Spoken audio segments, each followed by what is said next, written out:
శ్రీమాత్రే నమః.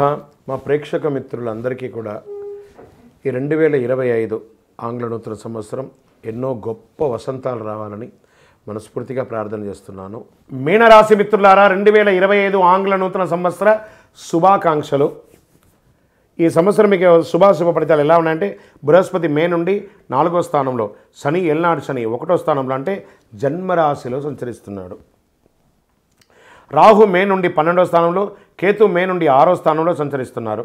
గ్రహాల సంచార కారణంగా మీనరాశి వారు 2025 సంవత్సరంలో మధ్యస్థ ఫలితాలను పొందుతున్నారు. కేతు సంచారంతో ఈ రాశుల వారికి రాజయోగం, ఉద్యోగంలో ప్రమోషన్లు వచ్చే అవకాశాలు ఉన్నాయి. జనవరిలో సూర్యుడు మకర రాశిలో ప్రవేశిస్తున్నాడు. దాదాపు ఒక సంవత్సరం తర్వాత సూర్యుడు మకర రాశిలో వెళ్తున్నాడు. సూర్యుడు శని భగవాన్ని రాశిలో వెళ్ళడం వల్ల దాని ప్రభావం అన్ని రాశుల మీద పడుతుంది. శక్తివంతమైన గ్రహాల్లో ఒకటి శని, అది నెమ్మదిగా కదిలే గ్రహంగా ఉండడం వల్ల ప్రతి 12 సంవత్సరాలకు మారుస్తూ ఉంటాడు. బుధుడు మిథున రాశి, కన్యా రాశుల అధిపతి. ప్రస్తుతం బుధుడు వృశ్చిక రాశిలో సంచరిస్తున్నాడు. గత సంవత్సరం డిసెంబర్ 16 నుండి ప్రత్యక్ష సంచారం చేస్తున్నాడు. బుధగ్రహం ద్వారా శుభకార్యాల్లో చిన్న చిన్న ఆటంకాలన్నీ తొలగిపోతాయి. అతి శక్తివంతమైన రాజయోగం కలగబోతుంది. ఫిబ్రవరి 27, 2025 నుండి రాజయోగం మారబోతుంది. మీనరాశిలో అదృష్టం వరిస్తుందని కూడా చెప్తున్నాను. మీనరాశి జాతకులకి జన్మశల్ని ఏళ్ళనాడు శని ప్రభావం వలన పనులందు స్ట్రెస్, చికాకులు అధికంగా ఉంటుంది. ఆరోగ్య విషయంలో, కుటుంబ వ్యవహారాలతో జాగ్రత్తగా వహించాలి. ప్రతి పని యందు సమస్య, ఇబ్బంది పెట్టడం. వ్యవసాయం మిశ్రమంగా ఉంటుంది. రాహు ప్రభావం చేత అనుకోని ఖర్చులు, ఆకస్మిక ధన వ్యయం కూడా వచ్చే అవకాశాలు ఉన్నాయి. ఎవరిని నమ్మాలో తెలియదు, ఎవరిని చేయాలో తెలియదు, ఒక అయోమయ స్థితిలో ఉంటారు. లీగల్ ఇష్యూస్ కూడా వచ్చే అవకాశాలు ఉన్నాయి, జాగ్రత్త పడండి. ఉద్యోగస్తులకి మధ్యస్థంగా ఉంటుంది. పై అధికారుల నుంచి స్ట్రెస్ ఉంటుంది. మీరు కోరుకున్న ప్రమోషన్ మీ చేతికి రాకుండా ముందుకెళ్తూ ఉంటుంది. ఈ సంవత్సరం మధ్యస్థ ఫలితాలు ఉండడంతో జాగ్రత్తగా ఉండాలి ఉద్యోగస్తులకి. స్త్రీలకు ఆరోగ్య సమస్యలు, కుటుంబ సమస్యలు, వేధింపులు, మనశ్శాంతి, ప్రశాంతత లేకుండా ఉంటారు. దానికి మీరు దైవ ప్రార్థన చేయడమే. వ్యాపారస్తులు అప్పుడు సమస్యల నుంచి కొంత వేధింపబడతారు. ఖర్చులు విపరీతంగా ఉంటుంది. సరిగా వ్యాపారం జరగక ఇబ్బంది పడుతూ ఉంటారు. ఇది మే తర్వాత కాస్త ఉపశమనం ఉంటుంది. మీనరాశి వారికి కోర్టు వ్యవహారం అంటే కొంత ప్రతికూల పరిస్థితులు ఉన్నాయి, జాగ్రత్త. గొడవలకు ఎంత వీలుంటే అంత దూరంగా ఉండండి. మీడియా రంగం వారికి అస్సలు బాలేదు. కేతు ప్రభావం వలన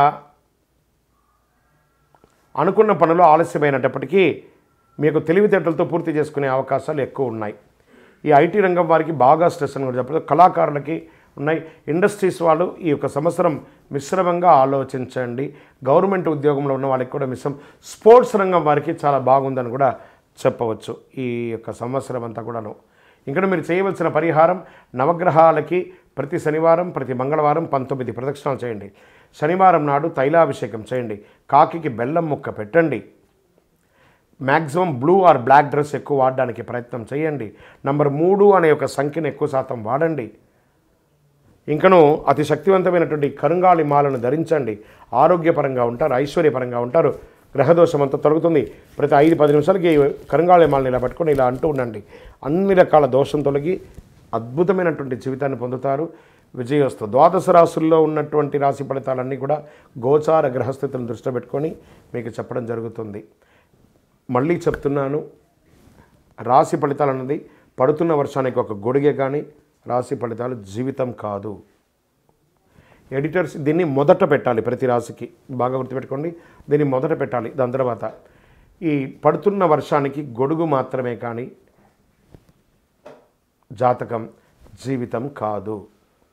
మీరు మిమ్మల్ని నమ్మండి, మీ ఇష్టదైవాన్ని నమ్మండి, దైవ ప్రార్థన చేయండి. ఇంకనూ మీ రాశి ఫలితాలన్నీ పొందాలని అనుకుంటున్నవారు మీ పరిసర ప్రాంతాల్లో ఉన్నటువంటి సద్గురువుని ప్రార్థించండి. వారి దగ్గర పోయి మీ యొక్క date of birth, time of birth తెలపండి. లేదా మా ద్వారా తెలుసుకోవాలనుకుంటున్నారా, ఈ కింద ఉన్న నెంబర్కి వాట్సప్ చేయండి. ఈ అయ్యప్ప సీజన్ ఉండడం వల్ల జనవరి వరకు చాలా బిజీగా ఉంటాం కాబట్టి జనవరి తర్వాత వ్యక్తిగత జాతకాలు చెప్పడం జరుగుతుంది. మీ ఏ వివరాలైనా వాట్సప్ చేయండి. మా అడ్మిన్ మీకు రిప్లై ఇస్తూ ఉంటారు. విజయోస్తు.